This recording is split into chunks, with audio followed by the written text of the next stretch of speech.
Bharatiya Janata party की राज्यसभा सांसद इंदु बाला गोस्वामी ने आज पत्रकारों को संबोधित करते हुए प्रधानमंत्री श्री नरेंद्र मोदी जी द्वारा महिलाओं के उत्थान के लिए किए गए कार्यों और भारतीय जनता पार्टी की महिला मोर्चा द्वारा आगामी समय में क्या क्या कार्य किए जाएंगे उसकी विस्तृत जानकारी दी। हमारे देश के प्रधानमंत्री नरेंद्र मोदी जी ने नेतृत्व संभाला है। आज सातवां वर्ष लग पड़ा है, लगभग कंप्लीट होने को है। तो जिस तरीके से महिलाओं के क्षेत्र में उन्होंने कार्य किए हैं, मुझे नहीं लगता पिछले 70 वर्षों में देश में जो महिलाओं के क्षेत्र में कार्य किए गए हैं वो कभी हुए हों। क्योंकि अच्छा लगता है जब प्रधानमंत्री जी ये कहते हैं कि किसी भी देश या राष्ट्र का तब तक उत्थान या विकास हम नहीं कर सकते जब देश की आधी आबादी का हम लोग विकास नहीं करेंगे, उसके उत्थान के लिए हम कार्यक्रम और योजनाएं नहीं चलाएंगे। और एक और बात उनकी जो मुझे बहुत अच्छी लगती है, वो जो इन्होंने एक हर जगह कहते हैं और उस सपने को उन्होंने लगभग साकार भी किया है कि भारत की महिला को सिर्फ विकास से नहीं जोड़ना है। विकास के लिए तो बहुत सारी योजनाएं कार्यक्रम चले हैं। महिला को निर्णय प्रक्रिया में किस तरीके से भागीदार बनाना है, उसके लिए उन्होंने काम किया है। और उसके पीछे उनकी सोच है कि महिला विकास के साथ साथ नेतृत्व वाला विकास भी हो, महिला में नेतृत्व करने की क्षमता भी पैदा हो, चाहे वो ग्रामीण स्तर पर हो, चाहे शहरी स्तर पर हो, चाहे राजनीतिक स्तर पर हो, चाहे सामाजिक स्तर पर हो। और इसके लिए सिर्फ भाषण तक ही ये कार्यक्रम और योजनाएं सीमित नहीं है। बहुत सारे कार्यक्रम जो पहली बार चले हैं उन कार्यक्रमों से सचमुच महिलाओं को स्वावलंबी होने में बहुत अग्रणी भूमिका, स्वावलंबी करने में बहुत अग्रणी भूमिका हमारी सरकार ने निभाई है। और कार्यक्रम ऐसे चलाए गए पहली बार जिसमें बाल्यावस्था वाली बालिका के उत्थान के लिए भी, जब वो युवावस्था में होती है उस बालिका का भी ख्याल रखा गया और नारी काल का भी ख्याल रखा गया। सुकन्या समृद्धि योजना का हम अगर जिक्र यहां करें तो युवावस्था को ख्याल रखते हुए ये सुकन्या समृद्धि चलाई गई, ताकि जो लड़कियां जिनको खोख में जन्म लेते ही मार दिया जाता था। और मुझे लगता है ये जो सुकन्या समृद्धि योजना है, क्योंकि मैंने विधानसभा के इलेक्शन भी लड़ा है तो मैं ग्रास रूट में महिलाओं के साथ काम करती हूँ, ग्रामीण क्षेत्र से आती हूँ। तो मुझे मालूम है कि पहले समाज की सोच एक लड़की के पैदा होने पर कैसी थी, और अब जो ये बेटी बचाओ बेटी पढ़ाओ अभियान जो चलाया, जिसके साथ सुकन्या समृद्धि योजना को जोड़ा गया, उसने सचमुच ये सिर्फ मात्र अभियान बनकर नहीं रहा है। अब इसने समाज की जो महिलाओं के प्रति सोच थी उसको बदलने में बहुत महत्वपूर्ण भूमिका निभाई है। बहुत सारी योजनाएं हमारे प्रधानमंत्री जी ने महिला उत्थान के लिए चलाई हैं और उसके आंकड़े हमेशा आपके पास आते रहते हैं, लेकिन मैं फिर भी देना चाहूंगी क्योंकि उन आंकड़ों से पता लगता है। मानो प्रधानमंत्री आवास योजना कितनी, ये जो प्रधानमंत्री आवास योजना है, मातृवंदना योजना है, जन धन योजना है, उज्ज्वला योजना है, या फिर अटल पेंशन योजना है, मुद्रा बैंक योजना है, सारी योजनाएं कहीं ना कहीं महिलाओं के साथ जुड़ी हुई हैं। और मेरा तो मानना है कि अगर कहीं किसी गरीब परिवार के पास अपना आवास नहीं होगा तो इसकी सबसे ज्यादा सजा किसको होती है? एक महिला को होती है। क्योंकि पति तो थोड़ी देर के लिए बाहर भी चला जाएगा, अपना सामाजिक कार्य करने भी चला जाएगा, लेकिन महिला, अगर किसी महिला का मकान कच्चा है और छत से पानी टप टप गिरता है तो ये एक माँ या बेटी के रूप में या एक पत्नी के रूप में एक महिला ही जानती है कि उसको कितनी समस्याओं का सामना करना पड़ता है। वैसे ही हमारी जो उज्ज्वला योजना चलाई गई, शहरी क्षेत्रों में तो शायद पता ना चले, लेकिन जिस ग्रामीण क्षेत्र से मैं आती हूँ मैंने देखा है।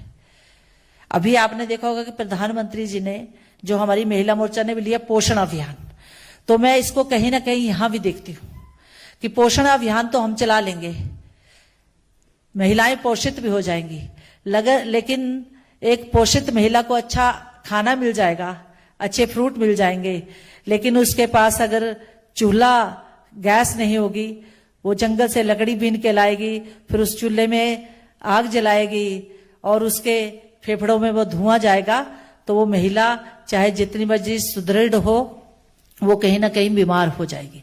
इसलिए मुझे लगता है ये योजनाएं जितनी भी चलाई हैं, ये महिलाओं के विकास में एक नींव पत्थर साबित हुई, क्योंकि जिस महिला का, जो महिला खुद अगर विकसित होती है तो उस महिला का परिवार विकसित होता है।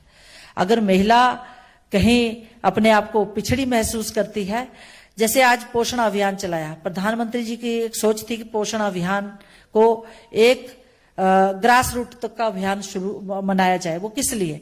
क्योंकि इंडिया में हर दूसरी महिला जो है वो उसमें आयरन की कमी है, पोषण की कमी है।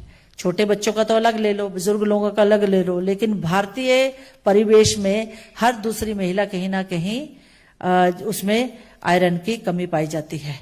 तो ये पोषण, जो माँ अपने परिवार को चलाती है, जिसकी दिनचर्या 5 बजे सुबह उठकर और शाम के 12 बजे तक खत्म होती है, वो अगर स्वयं पोषित नहीं होगी तो वो अपने परिवार को पोषित कैसे करेगी? अगर परिवार पोषित नहीं होगा तो समाज पोषित नहीं होगा, और समाज पोषित नहीं होगा तो वो राष्ट्र भी पोषित नहीं होगा। तो इस तरीके से हम लोग अपने प्रधानमंत्री जी का आज धन्यवाद किया है कि उन्होंने महिलाओं के क्षेत्र में जिस तरीके से एक अलग तरीके की योजनाएं, जिसके बारे में पिछले 70 वर्षों में नहीं सोचा गया, वो कार्यक्रम योजनाएं चलाई, तो उनको महिला मोर्चा की तरफ से हम सब ने साधुवाद दिया है, उनका धन्यवाद दिया है।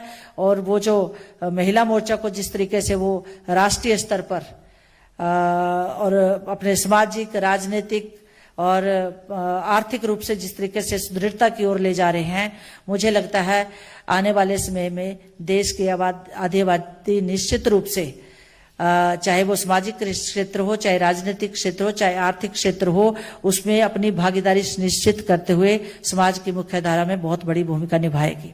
सबसे पहला जो कार्यक्रम हम लोगों ने शुरू किया वो फ्रंट वॉरियर्स को लेके किया। जो फ्रंट कोरोना वॉरियर्स जो महिलाएं रही हैं, क्योंकि आपको पता है इस संकट काल में अगर सबसे ज्यादा फ्रंट वॉरियर्स के रूप में, फ्रंट लाइन वर्कर्स के रूप में, चाहे वो आशा वर्कर्स हो, आंगनबाड़ी वर्कर्स हो, चाहे नर्सिज हों, चाहे डॉक्टर्स हों, चाहे पुलिस और डिपार्टमेंट में, सब डिपार्टमेंट में काम करने वाली महिलाएं हों, और मेरा मानना है ग्रामीण क्षेत्रों में तो जहां हेल्थ सर्विसेज आपकी पुअर है, वहां पे सबसे ज्यादा काम अगर किसी ने किया है तो आशा वर्कर्स और आंगनबाड़ी वर्कर्स ने किया है। तो ये फ्रंट वॉरियर्स को महिला मोर्चा जो है सम्मानित करेगा। 22 अगस्त को जब हमारा रक्षाबंधन का दिवस होगा, पूरे ऑल इंडिया लेवल पर हर प्रदेश में महिला मोर्चा जो है इन फ्रंट वॉरियर्स को हम लोग उनको सम्मानित करने वाले हैं। दूसरा कार्यक्रम हम लोगों ने लिया है पोषण अभियान, जो मैंने पहले ही कहा, जिसमें हमारी भारत सरकार ने 9,046 करोड़ रुपए का बजट जो है वो शुरुआती रूप में दिया है।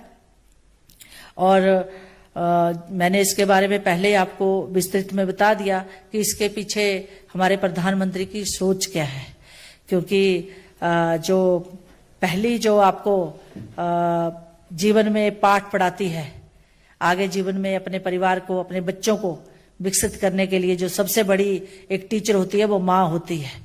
और महिलाएं जो कि समाज में, सामाजिक फ्रंट पर, पारिवारिक फ्रंट पर और प्रोफेशनल फ्रंट पर आज महत्वपूर्ण भूमिका निभा रही हैं। अगर वो कहीं उनके पोषण की उनके शरीर में कमी पाई जाती है तो वे अपने सुचारू रूप से काम नहीं कर पाती हैं।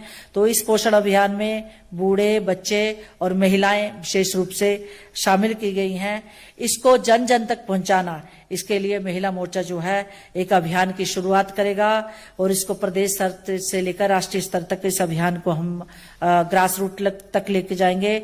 इसमें हम आंगनबाड़ी वर्कर्स, आशा वर्कर्स, पंचायत प्रतिनिधियों के साथ वहां के लोकल जो प्रशासनिक अधिकारी हैं, बीडीओज वगैरह, महिला मंडल, सेल्फ हेल्प ग्रुप्स, इन सब को साथ लेकर हम इस कार्यक्रम को चलाएंगे, जो कि प्रधानमंत्री का सपना है कि 2022 तक कुपोषण मुक्त भारत हो, उसको साकार करने के लिए भारतीय जनता पार्टी महिला मोर्चा बहुत बड़ी भूमिका निभाने वाली है। और हमें पूरी आशा है कि महिला मोर्चा इसको जन जन तक लेके जाएगा और इस कार्यक्रम को हम लोग इसको 2022 तक हम भारत को कुपोषण मुक्त करेंगे। और तीसरा कार्यक्रम जो महिला मोर्चा ने लिया है वो आपको पता है कि हम 75वीं वर्षगांठ 75th एनिवर्सरी हम इंडिपेंडेंस की मनाने जा रहे हैं। उसके लिए हम एक कार्यक्रम जो है, जो ऑलरेडी प्रधानमंत्री जी ने 15 अगस्त को लाल किले से जिसकी लॉन्च कर दिया था इस कार्यक्रम को, और इस कार्यक्रम को हम लोगों को 15 अगस्त 2022 से लेकर 15 अगस्त 2023 तक चलाना है। लेकिन हमने ऑलरेडी 15 अगस्त 2022 से पहले ही 75 सप्ताह 75 वीक्स अर्लियर हम लोगों ने इस कार्यक्रम को चला दिया है। इस कार्यक्रम को 12 मार्च को लॉन्च किया गया था, गुजरात में लॉन्च किया गया था। और गुजरात में लॉन्च करने के पीछे इसका गुजरात में लॉन्च किया था, लाल किले से नहीं, गुजरात में लॉन्च किया गया था। और इसके पीछे एक विशेष कारण था। आपको पता है कि 12 मार्च 1930 को राष्ट्रपति महात्मा गांधी जी ने सत्याग्रह आंदोलन की शुरुआत की थी।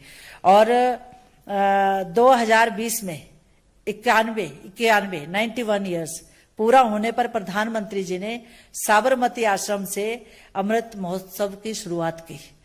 और अहमदाबाद से लेकर आपका साबरमती आश्रम तक आपको पता है पदयात्रा का संचालन किया गया। बहुत सारे लोगों ने, बहुत सारे बुद्धिजीवियों ने, समाज के में अग्रणी भूमिका निभाने वाले लोगों ने इसमें भाग लिया था। इसके पीछे एक सोच है प्रधानमंत्री जी की, उसके बारे में भी हम लोगों को जानना चाहिए। इसका कारण जो प्रधानमंत्री ने बताया था उसी को मैं रिपीट कर रही हूं कि नमक भारत की आत्मनिर्भरता का प्रतीक था। अंग्रेजों ने भारत के मूल्यों के साथ साथ इस आत्मनिर्भरता को भी कहीं ठेस पहुंचाई थी। तो ये जो अमृत महोत्सव हम 12 मार्च से शुरू किया गया, इसके पीछे एक सोच है कि हमारा भारतवर्ष जो फिर आत्मनिर्भर बने, हम लोगों में नेशनल अपने राष्ट्र के प्रति जो है वो प्यार की भावना जाके हम पैट्रियोटिक हों, और साथ ही साथ आत्मनिर्भर भारत का जो हमारा सपना है उसको साकार करने की दिशा में हम लोग बढ़ें। इसलिए ये महोत्सव जो है 15 अगस्त 2020 से लेकर 15 अगस्त 2023 तक चलेगा। इस महोत्सव को महिला मोर्चा भी इसमें बढ़ चढ़कर भाग लेने वाला है। प्रधानमंत्री जी का जो आत्मनिर्भर भारत का सपना है उसको साकार करने में महिला मोर्चा भी अपनी बहुत सारी महत्वपूर्ण भूमिका इसमें निभाएगा। इसमें हम लोगों ने तय किया है कि वृत्त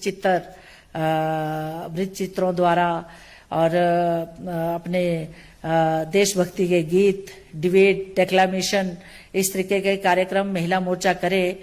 और फ्रीडम फाइटर्स जहां कहीं हैं या उनसे संबंधित जो परिवार हैं उनको हम लोग सम्मानित करें इस कार्यक्रम में। और साथ ही साथ स्कूलों में भी हम लोग आने वाले समय में इन कार्यक्रमों को लेके जाएंगे, डिबेट, डेक्लामेशन, और स्कूल में बच्चों को हमारे जिन फ्रीडम फाइटर्स ने हमारे देश के लिए कुर्बानियां दी या देश के लिए जो अपना संघर्ष किया आजादी दिलाने में, ताकि बच्चे भी उनके बारे में जाने, समाज उनके बारे में जाने। तो इस तरीके का कार्यक्रम महिला मोर्चा लेने वाला है और उसको हर प्रदेश में, देश में तो करेंगे, हर प्रदेश में भी हम कोई ना कोई कार्यक्रम ले जाके। स्कूलों में थोड़ी प्रॉब्लम है, लेकिन जैसे ही जहां जहां कोरोना काल में थोड़ा माहौल ठीक होता जाएगा उसको हम लोग करेंगे। एक कार्यक्रम और हमने लिया है जो देश के विकास के साथ जुड़ा हुआ है और देश की घरेलू इंडस्ट्री और जो हैंडलूम इंडस्ट्री है तो उसके साथ जुड़ा हुआ है। उसमें हमने एक संकल्प महिला मोर्चा ने लिया है कि हम लोग हैंडलूम की साड़ी, क्योंकि मैं तो डालती हूँ, तो हैंडलूम, मैं कॉटन के सिवाय दूसरे कपड़े नहीं डालती हूँ, तो हैंडलूम को हम प्रोत्साहित करेंगे और उसकी शुरुआत हम लोग महिला बहनें पहले स्वयं से करेंगी। और उसके बाद जितने भी हैंडलूम फैक्ट्रीज में काम करने वाली महिलाएं हैं, बहुत सारी महिलाएं, उसमें आपको पता है 50% से ज्यादा महिलाएं काम करती हैं, तो उनको उनका उत्थान हो, उनका विकास हो, क्योंकि हम लोग हैंडलूम से बना कपड़ा खरीदेंगे तभी इस इंडस्ट्री को जो है इसकी ग्रोथ में हम लोग अपनी जो है भूमिका निभा पाएंगे। तो इस कार्यक्रम को भी हम लोग बहुत बड़े स्तर में लेके जाने वाले हैं। इसमें हमने तय किया है कि समाज में जो महिला चाहे वो एनजीओ चलाती है, चाहे डॉक्टर्स हैं, चाहे फ्रीडम फाइटर्स हैं, जो भी समाज में अग्रणी भूमिका निभाती हैं, जिन्होंने बहुत अच्छा काम किया है समाज में, चाहे कोरोना काल है या इससे पहले है, उन महिलाओं को हम लोग हैंडलूम से बनी हुई चीजें देंगे, चाहे वो साड़ी है, चाहे सूट है, इस तरीके का, और साथ में प्रोत्साहित भी करेंगे। इसको करने के लिए महिला मोर्चा जो है बहुत बड़ा एक अभियान चलाएगा। बाकी और कार्यक्रम भी आने वाले समय में आप लोगों के समक्ष महिला मोर्चा की तरफ से आएंगे। तो